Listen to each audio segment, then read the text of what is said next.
Tomorrow night, Lionel Messi and Argentina, the reigning World Cup champions, will walk onto a pitch in Miami to face a country of just over 500,000 people, a country smaller in population than the city of Miami itself, a country that 4 years ago was not even close to qualifying for a World Cup, a country that did not exist at all until Portuguese sailors stumbled onto 10 empty volcanic islands in the middle of the Atlantic Ocean.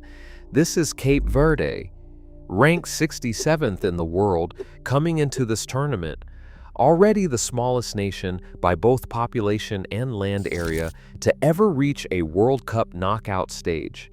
And in a few days, they are going to try to knock out Messi. By the end of this video, you will understand exactly how a country this small, this young, and this improbable ended up here, and why their story might be the wildest one at this entire World Cup. Cape Verde, officially Cabo Verde, is an archipelago of 10 volcanic islands sitting about 600 kilometers off the coast of Senegal in the middle of the Atlantic Ocean.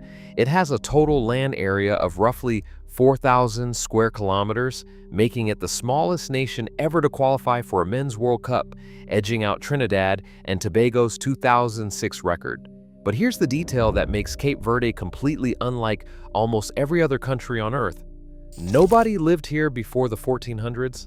No indigenous population, no ancient kingdom, no tribal history stretching back centuries. Cape Verde's entire human story, every single bit of it, begins with European ships. Part 1. A nation built from nothing. In 1460, Portuguese explorers landed on the uninhabited islands and claimed them for the Portuguese crown.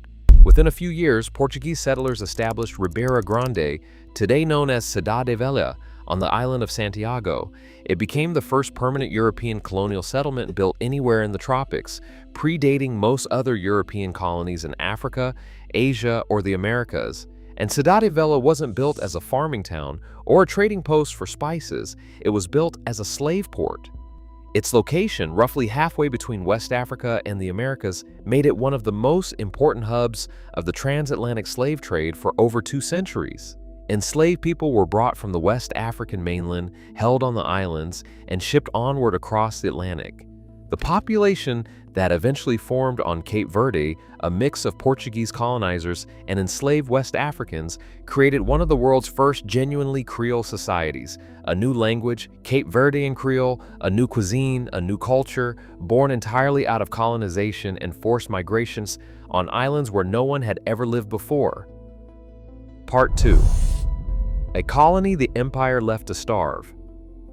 If you think that's the strangest part of Cape Verde's history, it isn't. What happened next might be the most quietly brutal part of the entire story. Cape Verde's climate is semi-arid, with no permanent rivers and a heavy dependence on unpredictable seasonal rainfall. Under centuries of Portuguese colonial rule, when droughts hit, which they did repeatedly, the colonial administration routinely failed to provide adequate famine relief. The result was a series of catastrophic famines throughout the 18th, 19th, and 20th centuries, some of which killed a significant percentage of the entire population. These weren't natural disasters in the purest sense. Historians point directly to colonial neglect and mismanagement as central causes. This repeated cycle of drought, famine, and colonial indifference is the single biggest reason Cape Verde has one of the most unusual demographic stories in the world today. There are more people of Cape Verdean descent living outside Cape Verde than inside it. Waves of immigration, driven by the search for survival, sent Cape Verdeans to Portugal, to Senegal, to Sao Tome, and especially to the United States, where large Cape Verdean communities took root in Massachusetts and Rhode Island starting in the whaling era of the 1800s and grew for generations after. Part 3. The revolutionary who never saw freedom. By the 20th century, Cape Verde's push for independence became tied to a movement on the other side of the Atlantic, in Portuguese Guinea on the West African mainland. A charismatic agronomist named Amílcar Cabral, born in Guinea to Cape Verdean parents, founded the PAIGC, the African Party for the Independence of Guinea and Cape Verde, in 1956. Cabral's vision was radical for the time, not just independence, but the unification of Guinea-Bissau and Cape Verde into a single nation bound by a shared anti-colonial struggle, even though they sat hundreds of kilometers apart across open ocean. Cabral became one of the most respected revolutionary leaders in African history.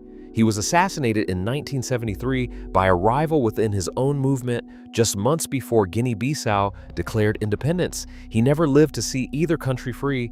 Portugal's authoritarian government collapsed in 1974 in the Carnation Revolution, and Cape Verde finally achieved independence in 1975. True to Cabral's vision, Cape Verde and Guinea-Bissau initially moved toward political unification under the same party. It did not last. A 1980 coup in Guinea-Bissau shattered the plan permanently, and the two nations have remained separate ever since, a unification dream that died before it was ever finished. Part 4. From one-party state to Africa's quiet democracy. For its first 15 years, independent Cape Verde was a one-party socialist state. But in 1990 and 1991, under pressure for reform sweeping much of Africa, Cape Verde did something remarkably few post-colonial African states managed to do peacefully. It held multi-party elections, and the ruling party actually lost and accepted it. Since then, Cape Verde has built a reputation as one of the most stable, functional democracies on the African continent, with regular peaceful transfers of power. It is a strange contrast to the chaos and famine of its earlier history, a country that started with almost nothing and no population at all 5 centuries ago, quietly becoming a model for democratic governance. Part 5. Life on the islands today. Cape Verde today is still shaped by its volcanic origins. Pico do Fogo on the island of Fogo is one of the most active volcanoes in the Atlantic. It erupted as recently as 2014 and 2015, burying entire villages under lava and forcing residents to rebuild their communities from scratch, again on the same slopes. And here's the part that sounds unbelievable but isn't. There's a village that officially isn't supposed to exist. Chá das Caldeiras sits directly inside the volcano's crater on the flat floor of the caldera itself, surrounded by 1,000-meter cliff walls. After the 2014 eruption destroyed roughly 75% of its buildings and left hundreds homeless, the Cape Verdean government declared the area a high-risk zone and officially prohibited rebuilding there. The residents ignored it. Families quietly, and in many cases illegally, returned to reconstruct their homes and vineyards on top of lava that, in some spots, hadn't even fully cooled. Today, around 1,000 people live full-time inside an active volcanic crater that their own government has told them not to live in, farming grapes, making wine, and running guest houses, betting their entire lives on a mountain that has erupted 3 times in the last 100 years. Musically, Cape Verde gave the world Morna, a melancholic blues-like genre sung in Creole, built around themes of longing and separation, unsurprising for a nation whose history is defined by people leaving. Its most famous performer, Cesaria Evora, known as the Barefoot Diva for performing without shoes, became one of the most celebrated musicians in the Portuguese-speaking world before her death in 2011, and the diaspora that heartbreak and famine created generations ago is still the backbone of the country. Remittances sent home from Cape Verdeans living in the United States, Portugal, and elsewhere remain one of the single largest contributors to the national economy, meaning the country's survival today still depends in part on the descendants of the people who were forced to leave it.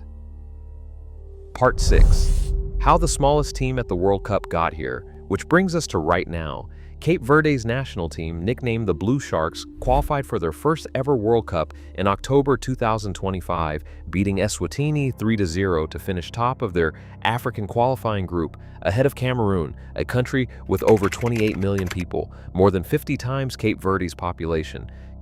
Coming into this World Cup ranked 67th in the world, nobody expected what happened next. Cape Verde opened with a stunning 0-0 draw against European champion Spain, thanks largely to 40-year-old goalkeeper Vozina standing on his head. They followed it with a wild 2-2 draw against 2-time champions Uruguay. Then another 0-0 draw, this time against Saudi Arabia. 3 draws, 0 losses, and a second-place finish in their group, enough to send the smallest nation ever to reach a men's World Cup knockout stage through to the round of 32. Their reward, Lionel Messi and defending champions Argentina in Miami on July 3rd. From 10 empty volcanic islands with no history at all, to a slave port, to repeated famines, to a revolutionary who died before he ever saw independence, to one of Africa's most stable democracies, to a football team of just over 500,000 people standing between Lionel Messi and the next round of the World Cup, Cape Verde's story might be one of the most improbable national journeys on the planet. Whatever happens on July 3rd, they have already made history. If you learned something today, subscribe, because this is far from the last impossible underdog story we are covering from this World Cup.